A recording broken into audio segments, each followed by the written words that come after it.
Hello everybody, welcome back to my channel, or if this is your first time here, welcome to it. My name is Gabriella. I work as a freelance photographer and model in the Detroit area, and today I would like to review one of my all-time favorite lenses, so that kind of gives the video away to an extent. Today I'm going to be reviewing one of my most used lenses I think that I own. It is my Sigma 35 millimeter shit. My Sigma 35mm f1.4. It's the Sigma Art lens series, and I use this for Canon. Somehow the only box and user manual I can't find is the one for this lens, but I still think that I have value and it has value with and without the unboxing part. The first thing I want to go over when I'm talking about lenses, and if I do more review videos in the future, this is probably going to be the #1 tip always at the beginning. I myself don't see value or any point really in buying any lens or camera gear brand new. I know that there's going to be a lot of people that disagree. However, in my experience and in my opinion, if you can get a really well refurbished product or even just lightly used, sometimes that can end up saving you like anywhere between like $50 and like $500. So depending on what you're looking for, I always suggest always look for these things used. I ended up buying this one used, very lightly used. As you can tell, even I've used it for the last 6 months and it's almost in mint condition. So first tip, always look for used before you buy brand new, because the value immediately depreciates as soon as you open the box from a brand new item. And realistically, nobody's gonna really know the difference if you got this brand new or if you bought it lightly used, or even if you bought it pretty much used, because nobody's really paying attention but you. So save yourself some money, buy used. Anyway, let's move on to the actual review of this lens. All right, now that that's over, I want to talk about where I got this lens, how much I paid for it, and what came in the box with it. Like I said, for some reason I don't have the box. I don't know where it is. It might be at the last house that I lived at because it's 3 minutes away, and I bought this while I was living there.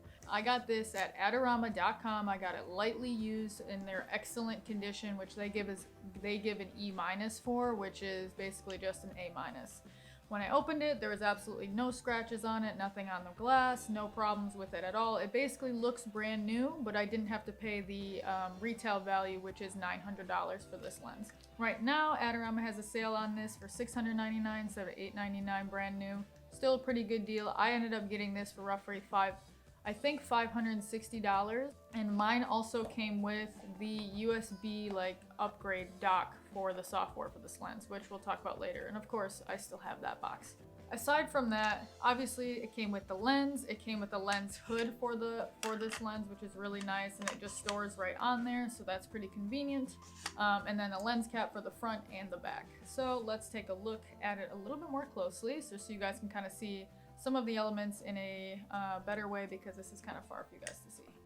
So the first element I want to point out is the autofocus and manual focus switch. It is super tight, nice and durable. That's not something that's going to get switched on accident for you. Obviously this is not new to me, and I've been using this for about 6 months. I did try to make sure it was nice and clean for you, but this is what the front glass looks like.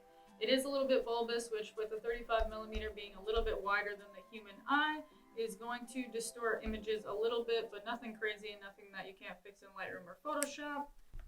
I really like, for some reason, just that they customize the back caps. I don't know why, I like it. These are the only ones I haven't lost for some reason. And like any Canon lens, we have our attachment treads here. They came absolutely mint condition, no rust, no gunk, nothing there. Yeah, so overall, this is what this looks like up close. It's a gorgeous piece of machinery in my opinion. They look super sleek and they're super durable. So I might be just embarrassingly weak, which is definitely a possibility, but my arms were getting tired just holding up the lens, just talking about it. So one of the things that I will say, and I wouldn't even necessarily call this a con, but it is just something to be cognizant of, is the fact that these are, like I keep saying, gorgeous pieces of machinery, but they're made completely of metal, which makes them a lot heavier than a lot of other lenses you're gonna get, especially like the lower end Canon lenses. Not that anything's wrong with those, but they are mostly plastic, which makes them a lot lighter. This lens alone, aside from even the cameras, probably 1.5 to 2 pounds, which sounds pretty light in relativity to like everything else in the world. But when you're carrying your camera around all day, say for like a wedding, or you know, you're on sessions with people, this can get a little bit heavy. So brace yourself for this. I actually used to have the Sigma 18 to 35 millimeter lens when I was shooting on a crop sensor camera, and that one was extremely heavy as well. So you sacrifice that, you sacrifice the weight a little bit for durability. One of my clients actually ended up kicking this lens over during a session and it hit the concrete and not a scratch on it. So definitely durable. I would definitely recommend it in that regard. Before buying this lens, I ended up doing a lot of research myself. I read a lot of articles. I actually watched other people's YouTube videos, and I talked to other photographers that I know that use Sigma lenses. There's not a ton of people I know, but actually one of my favorite photographers, his name is Adi. His Instagram is adsterphotos. I'll link it below, and I'll put it right here. One of my absolute favorite photographers, amazing work. One of his favorite lenses, and one of the lenses he uses the most, is his 24 millimeter Sigma lens. So immediately I knew that before buying this or any of my Sigma lenses, and thought, okay, I trust this company. However, one of the things that I heard before buying it is that sometimes these have a hard time with working with Canon cameras. Yes, I will say that that did happen to me, but it did happen to me on my crop sensor camera. It doesn't happen to me really at all on my 5D Mark II. Here's what I have to say about that. There's a couple things I have to say about it, and maybe they're not the right way to say it, but this is the only way I know how. The first thing is, a lot of people look for lenses and look for like autofocus capabilities that basically makes them not have to do any work. I know that Sony cameras are really good at autofocusing on themselves, and I know that Fuji is really sharp and nice as well, although it takes a little bit more time. I found that on my Canon cameras, if you set your focus point to where you want it, these lenses will get you there. But if you just have it set on auto selection every time, it doesn't always necessarily know where you want the focus at. Most of the time when you're set on auto selection focus on any lens, it's either gonna find a face, which some lenses do, or some cameras do, or it's going to just select what's closest or select what's in the middle. So as a general tip for photographers, when you're shooting in manual, that also kind of applies to your focus. Even though you're in autofocus, you still have to manually select where it is you want it to focus. For me, I have not had an issue focusing this lens. I have used this lens to shoot basically everything I've ever shot at this point. I've used it for regular portraits, I've used it for creative portraits, I've used it for landscape, weddings, basically everything, and it's one of my favorite lenses that I own. So before everybody hates on that for Canon, there are ways to get around it, and there are ways to just take the extra second. I understand that that can be a really big issue for something like a wedding if your focus is off, but I guess in that case, maybe consider either using a different lens or just having a better understanding of where you're going to be in relativity to what you need to have shot for the specific scenario that you're in. So let's put this on my 5D Mark II just so we can get a little sense of how this works actually on the camera. So I'm just gonna go ahead and pop this back cap off here. So I'm just gonna put this up here just so you guys can hear kind of how tight of a click this is. I've never really had any issues with any lenses with my newer camera bodies. I used to have a Canon T3i Rebel, which at the end of its life, when I gave it to my sister, some of the lenses were a little bit loose on there, but it was super old. So yeah, let's just go ahead and click this in. So like any Canon camera, you're going to just line up the red dots on these. I just smashed my camera pieces together. But yeah, so it's nice and tight on there. As you can see, it is big on this thing. So when I'm saying that it's like kind of heavy, I'm not kidding. That is definitely a con, I think, for a lot of people. For me, I've just got adjusted to it. But I will tell you, after like a day of shooting weddings and using this camera with this lens and like a couple other lenses, my arm definitely feels the burn. Now that we have it on here, here's what it looks like. If you're walking around with this, people are definitely gonna assume that you do kind of know what you're doing, not necessarily saying that you do, but a lot of people, weirdly enough, look for lenses that look like they're better. So here's what it looks like on camera. Let me take this hood off really quick just so you guys can see it a little bit nicer. Here we go. Great, so the first thing I want to do is actually just showcase how quiet this lens can be. I know I keep referencing weddings, but there's a lot of scenarios where you don't want to make a ton of noise. when you're focusing. And a lot of lenses, a lot of cheaper lenses actually make a lot of like zzz, zzz, zzz, zzz. And I know sometimes you can actually hear it with the lens that I use for my videos. I wonder if I get closer if you can hear it. Oh, I just want it. Huh. I wonder if maybe I would do this. It seemed pretty quiet this time, but I know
trying to compose a great shot, just trying to make a point. But I think that that amount of time, that was fast. I changed the focus point selection and it focused right on that water bottle. My whole point in doing that was to just show that, you know, it is possible to work with these lenses and work with Sigma with Canon. So weirdly enough, one of the things with this lens that people are kind of wary about, and it's not just this lens, it's just prime lenses in general, are the fact that they are prime lenses. One of the biggest advantages to having a prime lens versus a zoom lens is the aperture capabilities. You're not really finding zoom lenses that go below like a 2.4, 2.8 aperture. Just because of the mechanics of it, it just doesn't work. So with this lens specifically, this is an f1.4. This is going to get you that really, really nice soft blur background, and it can really, really help focus in very, very specifically on things when you use the autofocus properly. So that is one of the main advantages to having a prime lens and this specific prime lens, because this is a great price point for what you're getting. I know I keep talking about the price of this as well, but Sigma is known for making a great, high quality, durable product at an affordable price, and I completely agree. It gives you the beautiful, beautiful background, which a lot of people that are beginning kind of are looking for that.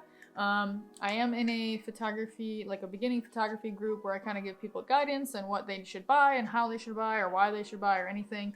And I will always recommend this lens to people looking to kind of upgrade their portraiture. A lot of clients are looking for that professional look, which is going to include having some blur in the background. A lot of beginning lenses, especially kit lenses, like their f goes only as low as like f4, which really isn't going to offer you a lot of depth of field options. So that was a very long-winded way of saying that what makes prime lenses so beautiful is the fact that you can get a shallower depth of field with them.